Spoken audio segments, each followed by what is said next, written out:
Oke guys, Dirgahayu NKRI yang ke-80. Jadi kali ini saya akan membacakan sebuah artikel yang berjudul Kasus JGP dan Refleksi 80 tahun Indonesia Merdeka antara pembangunan infrastruktur dan pemberantasan korupsi, berdasarkan sumber-sumber terpilih dari hasil pencarian lewat online. Sekali lagi Dirgahayu NKRI yang ke-80, semoga semakin jaya, maju, semakin tangguh pertahanan Indonesia, baik darat, udara, laut, baik pertahanan secara cyber, maya atau internet, pertahanannya semakin kuat, Indonesia semakin sejahtera, semakin maju. Cita-cita 2045 Indonesia emas dapat tercapai dengan semaksimal mungkin tanpa menjadi Indonesia cemas.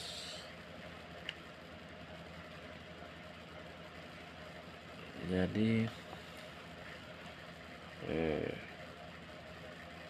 saya membuat tulisan artikel tentang JGP. Biasanya kita buat artikel pembelaan atau terkait hal-hal persoalan hukum, di mana orang-orang kecil yang patut kita peduli sebagai kemanusiaan, namun tidak terluput orang besar juga terimbas kasus-kasus seperti ini, sampai pada tingkat pejabat negara, menteri datang temu.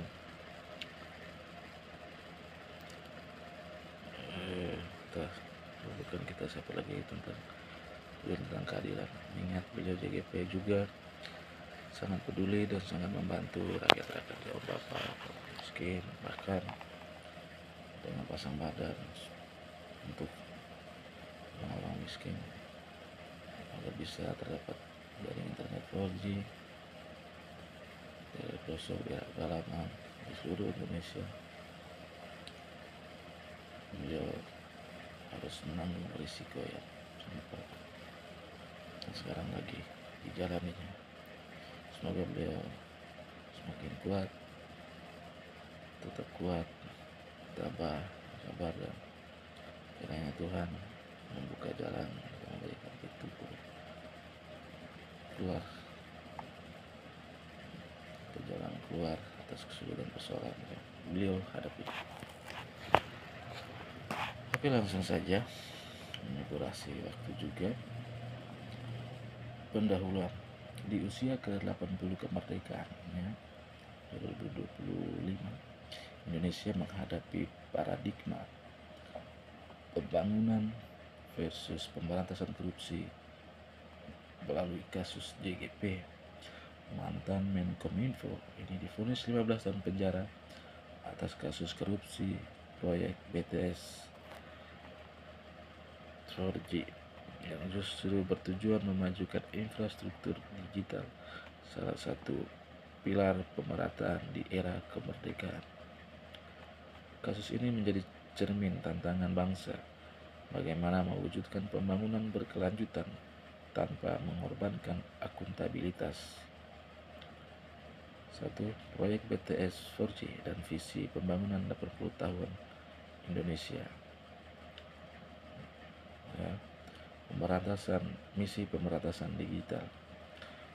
Proyek BTS 4G Kominfo 2020-2022 dirancang untuk menjangkau 7.904 desa terpencil, termasuk Papua dan NTT, wilayah yang selama 80 tahun tertinggal dalam akses teknologi. Target menghilangkan blank spot internet. Realitas 4.200 menara dibangun sebelum proyek dihentikan akibat kasus korupsi. 2. 1B. Kontradiksi dengan semangat konstitusi.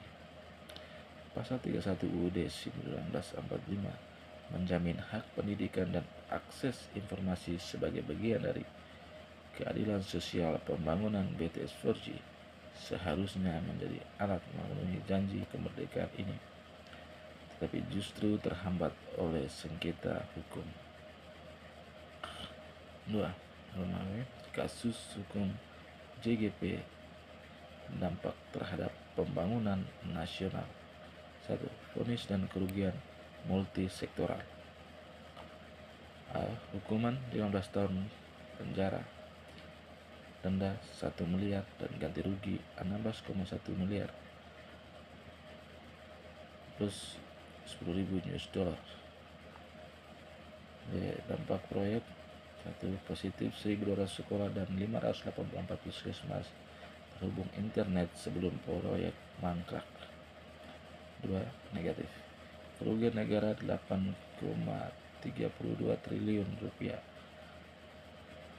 akibat pembayaran tanpa realisasi penuh. Ketimpangan penegakan hukum, disparitas vonis. Ini dalam bentuk tabel. Yaitu terpidana, JGP, peran, menteri, vonis 15 tahun, keterangan, kebijakan teknis. Terus terpidana Gelombang Menak, peran swasta, vonis 6 tahun, keterangan tidak terbukti menerima uang korupsi. Terpidana Irwan Hermawan, peran swasta, vonis 12 tahun, terima 119 miliar. Pertanyaan kritis. Mengapa hukuman tertinggi jatuh pada pembuat kebijakan, bukan pelaku utama aliran dana?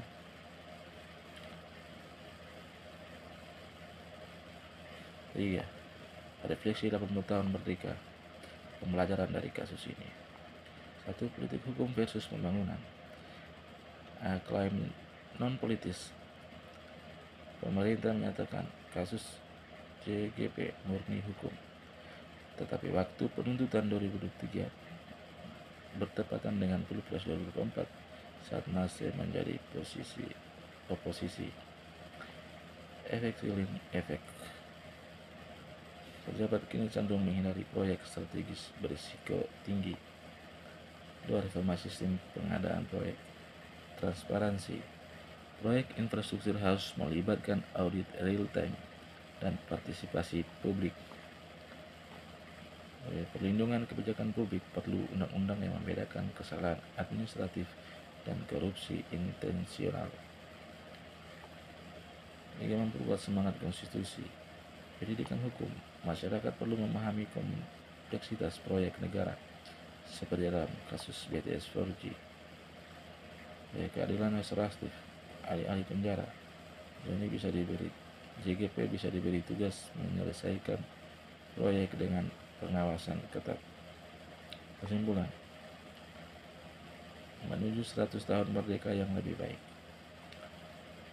Kasus JGP mengajarkan Indonesia bahwa pembangunan dan pemberantasan korupsi harus seimbang.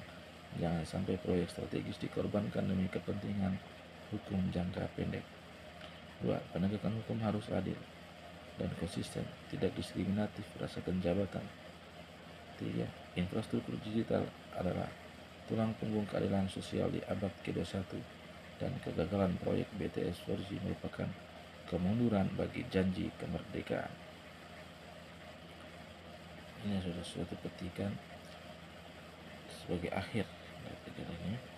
80 tahun merdeka belum cukup untuk mewujudkan Indonesia yang adil dan makmur jika pembangunan dihambat oleh ketidakkonsistenan sistem. Ulangi, petikan 80 tahun merdeka belum cukup untuk mewujudkan Indonesia yang adil dan makmur jika pembangunan dihambat oleh ketidakkonsistenan sistem. Provinsi Jakarta Globus Supermaker Freddy Kantor Konspirasi Kompas Media sebagai BTS Ekonomi Pendidikan Konstitusi Artikel ini merangkum bagaimana kasus JGP menjadi ujian bagi Indonesia di usia 80 tahun merdeka, antara komitmen pembangunan dan transparansi hukum serta berkeadilan.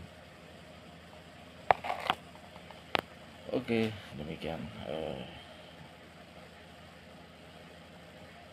artikelnya yang saya baca, dan untuk tulisnya satu sama di kolom deskripsi dan bisa dibaca di kolom deskripsi. Dan jika tidak tercover semua, saya lanjut, bisa tercover semua di kolom deskripsi, saya lanjutannya di kolom komentar. Oke, salam merdeka, Indonesia merdeka. Salam.